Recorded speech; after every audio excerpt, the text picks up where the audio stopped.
Welcome back, ladies and gentlemen. This is Dr. Robinson, and we are going to continue our series on reviewing for the New York State Test Grade 7, and this is our show number 5, and this time we're going to be working with, for a little while, on sample questions from the 2013 exam. So, if you need help with your homework, dial a teacher homework help hotline. It's 212-777-3380. That's 212-777-3380 between 4 p.m. and 7 p.m.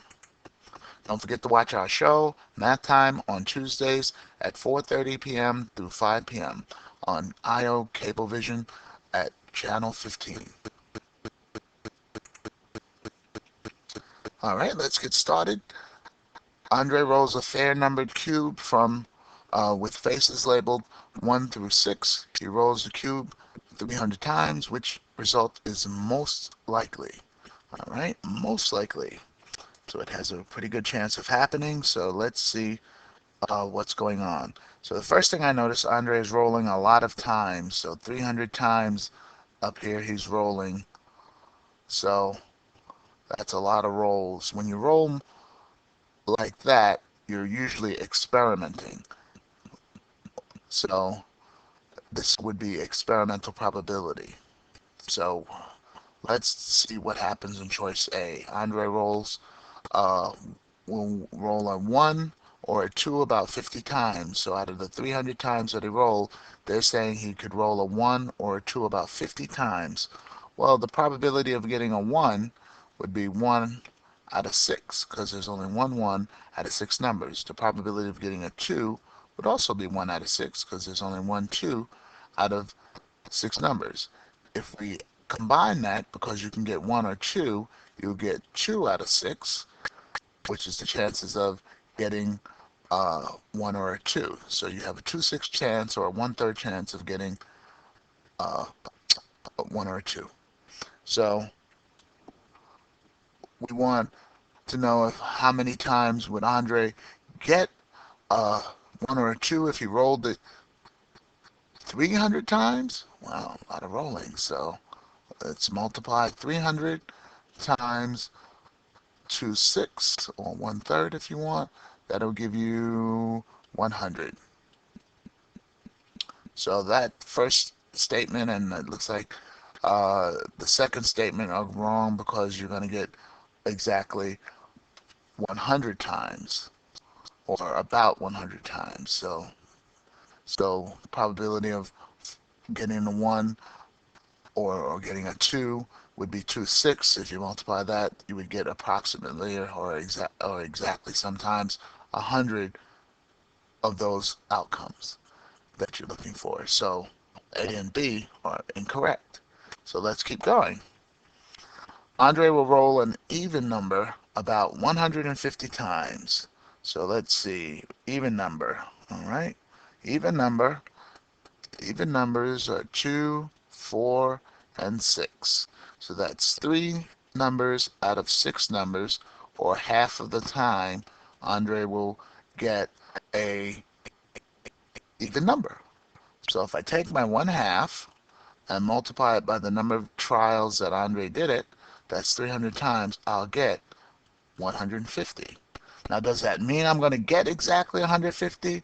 This is experimental probability, so maybe I might get it, might get close to it, I might get a little below it, but I'll get around 150. So C looks like my best answer choice, whereas D says I'll get exactly.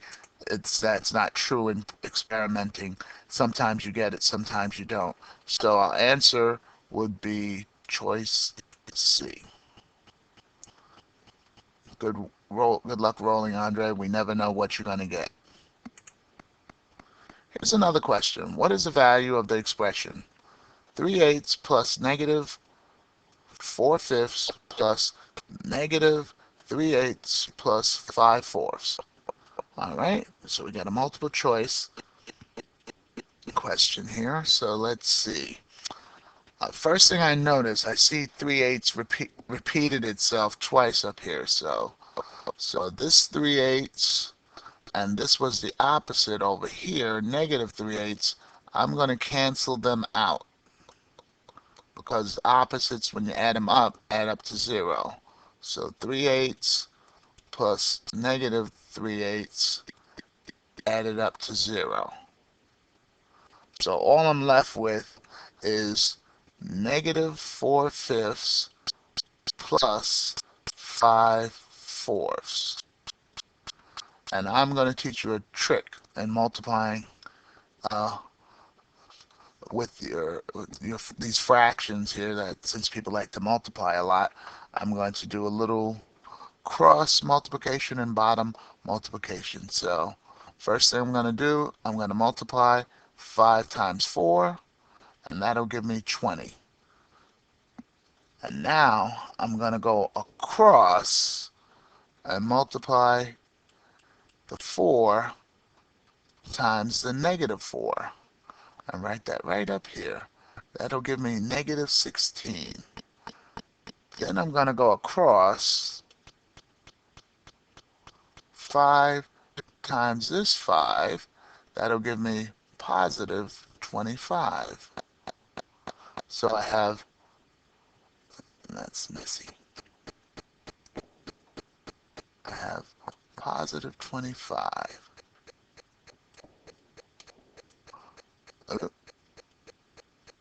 I gave away my answer. So now I'm just going to combine my top number, negative 16 plus positive 25. That gives me 9/20, which is my answer. So C would be my correct choice, 9/20. So that was a nice little shortcut. I know you're used to getting a common denominator and changing a common denominator to the proper numerator and proper denominator, but this is a nice little shortcut. Just multiply the bottom numbers to get the new bottom number, then cross multiply to get your new numerators, and then combine your numerators. Keep in mind, if your fraction is negative, your new numerator will be negative. So this is just another way of getting the same answer. All right, I think we got one more.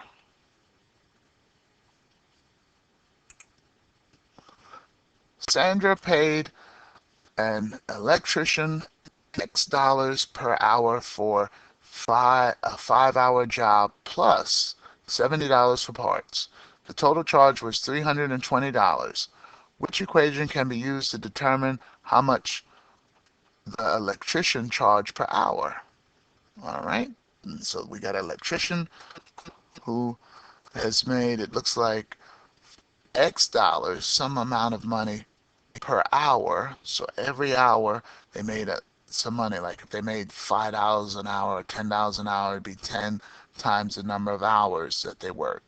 And this person worked 5 hours. So I don't know the amount of dollars, but I do know the amount of hours that they worked. So I'm going to say 5 times X based on this statement right here. There's my 5X. Plus $70 for parts. So $70 for parts. And let me underline that. And the total charge, total means it all equaled out to $320. There is my equation to determine what my X can be. So I can solve that for X. So the first thing I would do, I would subtract 70 from this side, subtract 70 from this side. Therefore my 70s would cancel out, and I'll be left with 5X equal 320 minus 70. Now notice, I could have subtracted the 320 minus 70 and got the answer, but look at my answer choices. Answer choice A looks like that, but it has a plus. Answer choice B is the one that has that. I can go ahead and divide by 5, but they're just interested in the steps. So my correct answer choice will be B. So I hope you got something out of this video. You might have to watch it again. I apologize for my sloppy writing. And if you have questions, come in and see me tomorrow. Write them down, and I'll be glad to answer your question.